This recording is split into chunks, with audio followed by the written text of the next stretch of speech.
হরে কৃষ্ণ। আগামীকাল অর্থাৎ 21শে জুলাই রোজ সোমবার হচ্ছে কামিকা একাদশী। আসছে কামিকা একাদশী ব্রত, যেটা সমস্ত তীর্থস্থান যেমন গঙ্গা, গয়া, কাশী, প্রয়াগরাজ, সরস্বতী, গোদাবরী আদি তীর্থের যে ফল পাওয়া যায়, এই একাদশী ব্রত পালন করলে সমস্ত তীর্থের ফল লাভ করা যায়। পাশাপাশি বাজপেয় যজ্ঞের ফলও লাভ করা যায়। এবং এই দিনে কেউ যদি রাত্রি জাগরণ করে এবং ভগবান শ্রীকৃষ্ণের পূজা করে বা ভগবানকে তুলসী দ্বারা সেবা করে, তাহলে তার জন্ম জন্মান্তরের পাপ থেকে মুক্ত হতে পারে। এমনকি এই একাদশীর মাহাত্ম্যে বর্ণনা করা হয়েছে, কেউ যদি শুধুমাত্র তুলসী পাতা দিয়ে শ্রীহরির সেবা করে, তাহলে পদ্মপাতার মধ্যে যেরকম জল নিমজ্জিত থাকতে পারে না, ঠিক তেমনি এই সংসারের পাপ দ্বারা তিনি কখনো আচ্ছাদিত হবেন না।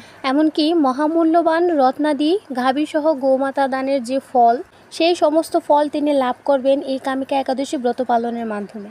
এখন অনেকের মনে প্রশ্ন জাগতে পারে যে শ্রাবণ মাস উপলক্ষে মহাদেবের ব্রত এবং একাদশী ব্রত তো একই দিনে পড়েছে, তো একাদশী ব্রত পালন করে কি মহাদেবের ব্রত পালন করা যাবে, বা দুটি ব্রতই কি একই সাথে পালন করা যাবে কিনা, সেটা নিয়ে অনেকেই ভুল প্রচার করছে যে দুটি ব্রত একসাথে পালন করা যাবে না, বা একাদশী করলে মহাদেবের ব্রত পালন করা যাবে না, বা মহাদেবের ব্রত পালন করলে একাদশী পালন করা যাবে না। তো এখন যারা মহাদেবের ভক্ত, তো তারা তো চাচ্ছে শ্রাবণ মাসে মহাদেবের সেবা করতে বা মহাদেবের ব্রত পালন করতে, আবার একাদশীও তারা বাদ দিতে পারছে না। তো তাহলে তারা কি করবে?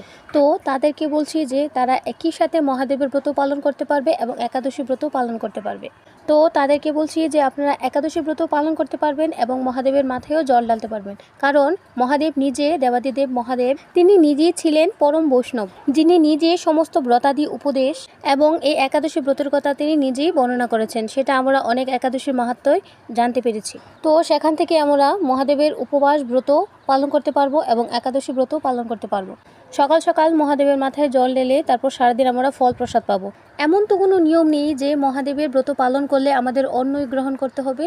তো আমরা অন্ন গ্রহণ না করে ফল গ্রহণ করব এবং একাদশী ব্রত পালন করতে পারবো। তো সকলের উচিত একাদশী ব্রত পালন করা এবং অন্নকে উৎসাহিত করা একাদশী ব্রত পালন করতে। হরে কৃষ্ণ।